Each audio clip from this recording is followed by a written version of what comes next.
Новата цена на горивата и на нафтата, која што во последните 2 недели континуирано се намалува, нема да ја промени цената на превозот, ниту автобускиот, ниту такси превозот во Кочани. Иако одредени такси компании во градовите во Македонија најавија пат на цената на превозот, во Кочани засега останува исто, изјавија за Канал 8 собствениците на такси компаниите во градот. Непроменета останува и цената на автобуските карти во градскиот и меѓуградскиот превоз, категорично изјави Илко Димовски, еден од собствениците на Автоатом. Тој рече дека ваквата одлука е поради тоа што цените за автобуски превоз Автоатом не ги променил цели 7 години. Значи и кога нафтата беше 70 денари, цените останаа исти, па и сега кога е 48 или 50 денари за литар, повторно ќе се вози по истата цена.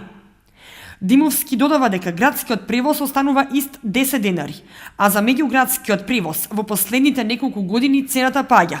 Пред 10 години поврат на автобуска карта од Кочани до Скопје изнесуваше 500 денари. Сега намалена и изнесува 430, така што дополнителна промена ќе нема.